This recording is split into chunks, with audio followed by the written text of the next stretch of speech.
25 to 30K price ரேஞ்சில் இருக்கிற ரியல்மியோட ஃபோனான Realme P3 ultra நம்மட்டு இருக்குது. இந்த ஃபோனோட பேர் மட்டும்தான் அல்ட்ராவா இல்லை இதோட பர்ஃபார்மன்ஸ் ஸ்பெசிஃபிகேஷன் எல்லாமே அல்ட்ராவாக இருக்குதா அப்படிங்கிறத டீட்டெயிலாக இந்த வீடியோவில் பார்க்குறதுக்கு முன்னாடி நீங்கள் நம்ம சேனல் இப்போ தான் பார்க்குறீங்க அப்படின்னா சப்ஸ்கிரைப் பண்ணுங்கள். இந்த ஃபோனை கையில் எடுத்துமே நமக்கு ஃபீல் ஆகிற விஷயம் அப்படின்னு பார்த்தோம்னா இந்த ஃபோன் எவ்வளோ ஸ்லிம்மாக இருக்குது அப்படிங்கிறது தான். இந்த ஃபோனோட திக்னஸ் அப்படின்னு பார்க்கும்பொழுது 7.38 மில்லிமீட்டர் மட்டும்தான் இருக்குது.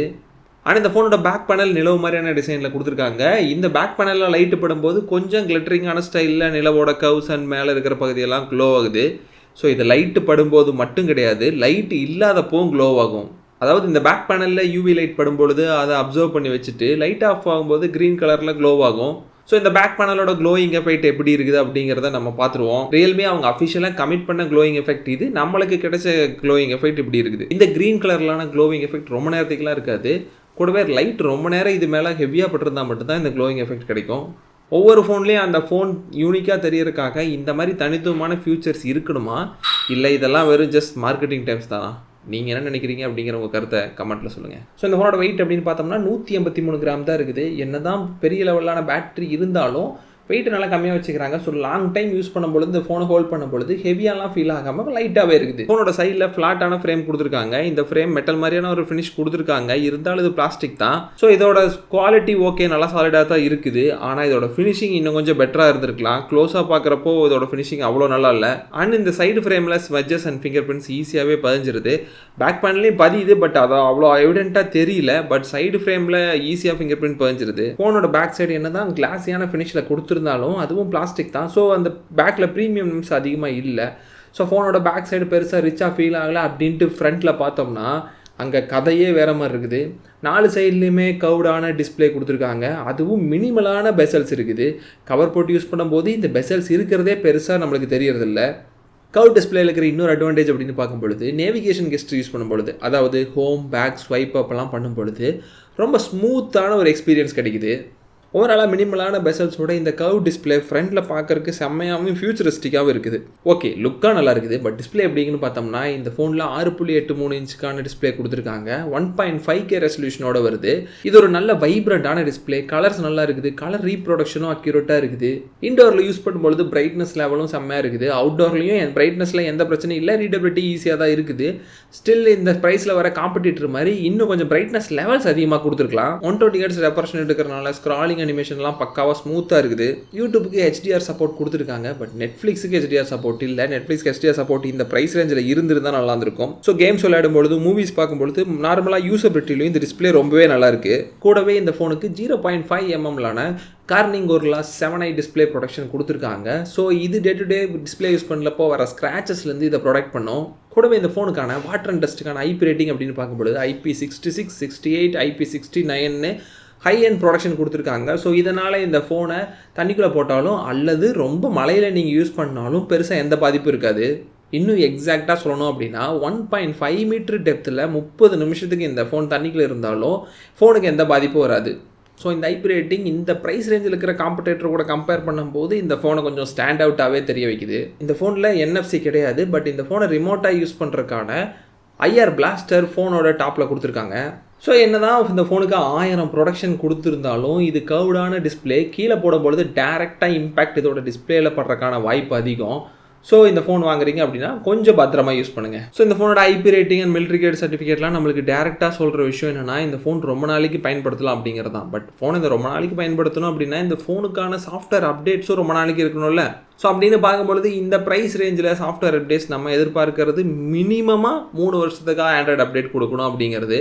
பட் இந்த ஃபோனுக்கு செக்யூரிட்டி பேட்ச் அப்டேட்டே 3 வருஷத்துக்கு தான் கொடுக்குறாங்க. ஆண்ட்ராய்டு அப்டேட் 2 வருஷத்துக்கு மட்டும்தான் இருக்குது. அதாவது இந்த ஃபோன் அவுட் ஆஃப் த பாக்ஸே ஆண்ட்ராய்டு 15 கிடைக்குது. ஆண்ட்ராய்டு 16 அண்ட் 17 வரைக்கும் இந்த ஃபோனுக்கான அப்டேட் இருக்கும். ஸோ ஆண்ட்ராய்டு 15 மேலான ரியல்மி UI 6 இந்த ஃபோன் ரன் ஆகுது. சாஃப்ட்வேரை பொறுத்த வரைக்கும் இந்த ஃபோனில் பெருசாக எங்களுக்கு எந்த கம்ப்ளைண்ட்டும் இல்லை. நல்லா ஸ்மூத்தாக இருக்குது. இவங்க இந்த ரீடிசைன் பண்ணிக்கிற நோட்டிஃபிகேஷன் பேனல், ஃப்ளூயிடான UI, ஆல்வேஸ் ஆன் டிஸ்பிளேல இருக்கிற பல பர்சனலைசேஷன் ஆப்ஷன்ஸ், ஓரளவுக்கு நல்லாவே ஆப்டிமைஸ் பண்ணிக்கிற சாஃப்ட்வேர், நிறைய கூடவே இருக்கிற கஸ்டமைசேஷன் ஆப்ஷன் அப்படின்னு OS பெட்டராக தான் இருக்குன்னு சொல்லணும். இந்த ரியல்மி UI 6.0 பொறுத்த வரைக்கும் நாங்கள் லேகோ பக்குனோ எதுவுமே ஃபீல் பண்ணல. ஒரு சில ட்விக்ஸ் இன்னும் தேவைப்படுது. ஸ்டில் நல்லா தான் இருக்குது OS. பட் OS நல்லாவே இருந்தாலும் இந்த OSக்கு ஆண்ட்ராய்டு அப்டேட் இல்லாத மாதிரி இன்னொரு நெகட்டிவ் அப்படின்னு பார்த்தோம்னா இதில் ப்ரீ இன்ஸ்டால்டாக வர ஆப்ஸ் ஃபேஸ்புக், ஸ்பாட்டிஃபை, ஃபோன்பே மாதிரியான ஆப் ப்ரீ இன்ஸ்டால்டாக வருது. கூடவே இவங்களோட ஹாட் கேம்ஸ், ஹாட் ஆப்ஸ் மாதிரியான ஆப்ஸ் வச்சுருக்காங்க. ஸோ அந்த ஆப்ஸில் ஓப்பன் பண்ணிங்கன்னா அதுவும் இன்னும் பல ஆப்ஸை இன்ஸ்டால் பண்ணிடும். ஸோ இந்த மாதிரியான பிளாட்வேர் அண்ட் ஆட்வேர் ப்ரீ இன்ஸ்டால்டாக இந்த ஃபோனில் இருக்குது. ஸோ இந்த ஃபோனில் இருக்கிற ஃபேஸ்புக் மாதிரியான பிளாட்வேரை அன்இன்ஸ்டால் பண்ணிக்க முடியும். ஸ்டில் இந்த ஹாட் கேம், ஹாட் ஆப் மாதிரியான ஆப்ஸ் அன்இன்ஸ்டால் பண்ண முடியாது. அதை வச்சு அதோட நோட்டிஃபிகேஷனை டிசேபிள் பண்ணலாம். அண்ட் வால்பேப்பர் ஆப்பான கிளான்ஸை நாங்கள் எங்களோட அன்பாக்சிங் வீடியோவில் சொன்ன மாதிரியே ஃபோனை செட்டப் பண்ணும்பொழுதே நீங்கள் டிசேபிள் பண்ணிடலாம். ஸோ சாஃப்ட்வேரில் இது தவிர ஏஐ அண்ட் ஸ்பெஷல் ஃபியூச்சர் அப்படின்னு பார்க்கும்பொழுது கூகுளோட சர்க்கிள் டு சர்ச் ஆப்ஷன் கொடுத்துருக்காங்க. அதாவது உங்கள் ஸ்க்ரீனில் தெரிகிற விஷயத்தை நீங்கள் சர்க்கிள் பண்ணி அது என்ன இருக்குது அப்படிங்கிறத கூகுள் வழியாக சர்ச் பண்ணிக்க முடியும். அண்ட் கேம் விளையாடும் போது பர்ஃபார்மன்ஸை ட்வீக் பண்ணுறதுக்கான ஜிடி கேம் மோட் கொடுத்துருக்காங்க. ஸோ இதில் ஃபோட்டோஸ் ஆப்பில் இருக்கிற ஏஐ ஆப்ஷன் அப்படின்னு பார்க்கும்பொழுது ஏஐ ரிமூவ் பீப்புள் ஆப்ஷன் கொடுத்துருக்காங்க. ஸோ இதை வச்சு உங்கள் ஃபோட்டோவில் பேக்ரவுண்டில் இருக்கிற பீப்புளை ரிமூவ் பண்ணிக்க முடியும்.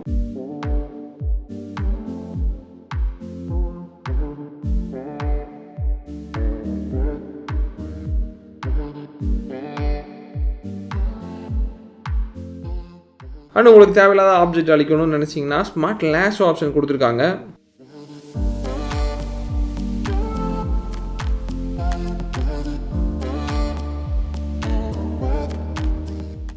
ஏஐ வச்சு பீப்புள் ரிமூவ் பண்ணுறது, ஆப்ஜெக்ட் அழிக்கிறது எல்லாமே நல்லா வேலை செய்யுது. So AI clear face option கொடுத்துருக்காங்க. இதை பயன்படுத்தும் பொழுது ஃபேஸை ஸ்மூத்தன் பண்ணிவிட்டு கூடவே ஃபேஷியல் ஃபியூச்சர்ஸை கரெக்ட் பண்ணுது. லிப்ஸ்டிக் ஆட் பண்ணுது அப்படிங்கிறது எங்களுக்கு தெரில. ஸோ இது ஒரு மேக்கப் டூல் மாதிரி வேலை செய்யுது. இது கூடவே ஏஐ அன்பிளர் அண்ட் ஏஐ ரிஃப்ளெக்ஷன் அளிக்கிறதுக்கான ஆப்ஷன்லாம் கொடுத்துருக்காங்க.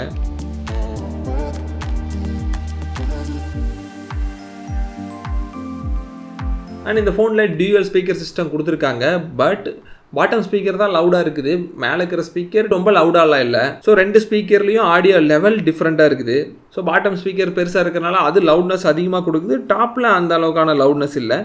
ஸோ இந்த ஃபோன் ஹைரஸ் ஆடியோ சர்டிஃபிகேஷன் வருது. ஸோ இந்த ஃபோனில் டாப் அண்ட் பாட்டம்னு எவ்வளோ ஸ்பீக்கர் அவுட்புட் வருதுன்னு நீங்களே கேளுங்க.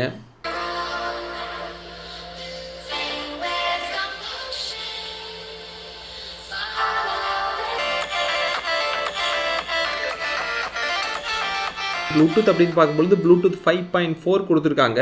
ஸோ ஓவராலாக ஃபோனோட ஸ்பீக்கரில் கேட்கும்பொழுது அதோட பேஸ் ஆவரேஜாக இருக்குது.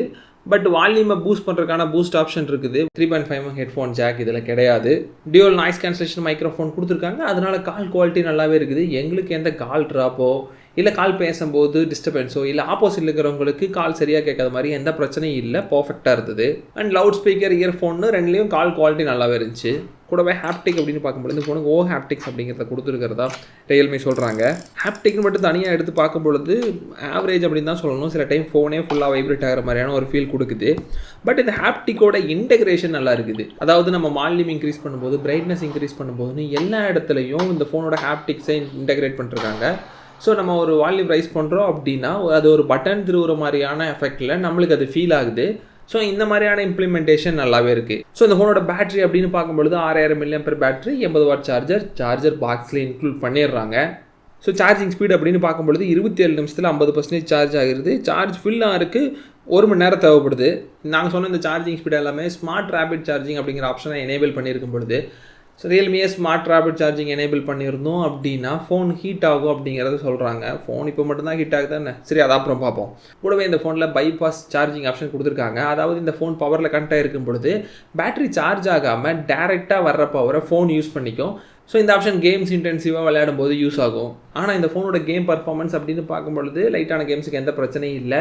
இன்டென்சிவான பிஜிஎம்ஏ மாதிரி கேம்ஸ் ஐ கிராஃபிக்ஸ், அதாவது 90 FPS வரைக்கும் சப்போர்ட் பண்ணுது. அந்த கிராஃபிக்ஸில் விளையாடும் பொழுது கொஞ்ச நேரம் கேம் பிளேக்கு அப்புறமே ஃபோன் சூடாக ஆரம்பிச்சிருது. ஃபோனோட பேக் மட்டும் இல்லை, ஃபோனோட ஃப்ரண்ட்டும் சூடாக ஆரம்பிச்சிருது. பட் என்னதான் ஃபோன் சூடானாலும் பெருசாக கேம் பிளேயில் எந்த லாகிங் நாங்கள் ஃபீல் பண்ணல. ஸ்டில் ஃபோன் நல்லாவே ஹீட் ஆகுது இந்த மாதிரி கேம் பிளேயில். அது தவிர டே டு டே டாஸ்க் பண்ணுறோம் அப்படின்னா அந்த சமயத்துலலாம் எந்த பிரச்சனையும் இல்லை. ஃபோனை ஹெவியாக புஷ் பண்ணி நிறைய ஆப்ஸ் ஓப்பன் பண்ணும்போது மட்டும் சில டைம் வார்ம் ஆகுது ஃபோன், மற்றபடி ஃபோன் ஹீட் ஆகுது அப்படின்னு சொல்ல முடியாது. ஸோ இந்த ஃபோனோட ப்ராசஸர் அப்படின்னு பார்க்கும்பொழுது மீடியாடெக்கோட Dimensity 8350 கொடுத்துருக்காங்க.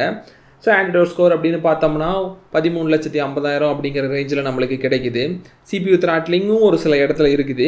ரேம் அப்படின்னு பார்க்கும்பொழுது LPDDR5X ரேம் கொடுத்துருக்காங்க. UFS 3.1 ஸ்டோரேஜோடு வருது. அண்ட் இந்த ஃபோனில் 6050 mm vapour chamber cooling system கொடுத்துருக்காங்க. ஒரு வேளை நம்ம யூனிட்டில் அது மிஸ் ஆயிடுச்சோ, இருக்க வாய்ப்பு இல்லைல்ல. ஸோ டெஃபினெட்லி இந்த ஃபோன் பெருசாக புஷ் பண்ணுறீங்க, ஹெவியாக கேம் விளையாடுறீங்கன்னா ஹீட் ஆகும். அதுவே பிஜிஎம்ஐயாக பேலன்ஸ் மோடில் வச்சு விளையாடும்பொழுது அவ்வளோவான ஹீட் தெரில. என்னதான் ஹீட் ஆனாலும் பர்ஃபார்மன்ஸ் கேமில் பெருசாக லேக் ஆகலை. ஸோ இந்த ஃபோனில் கேமரா அப்படின்னு பார்க்கும்போது அதில் கேமராவோட டிசைனை பார்ப்போம். 50 MPக்கான ஆப்டிக்கல் இமேஜ் ஸ்டெபிலைசேஷன் கேமரா கொடுத்துருக்கிறத மென்ஷன் பண்ணியிருக்காங்க. ஸோ இந்த கேமரா ஐலாண்ட் ஒரு மேட் ஃபினிஷ்டான ஸ்டைலில் இருக்குது. ஸோ இந்த கேமரா ஐலாண்டோட டிசைன் அண்ட் அந்த ஆக்ஷன் நல்லா இருக்குது. இந்த 50 மெகா பிக்சல் மெயின் கேமராவில் எடுக்கிற ஃபோட்டோஸில் கலர்ஸ் நல்லா இருக்குது, நேச்சுரலான கலர் ப்ரொடியூஸ் பண்ணுது.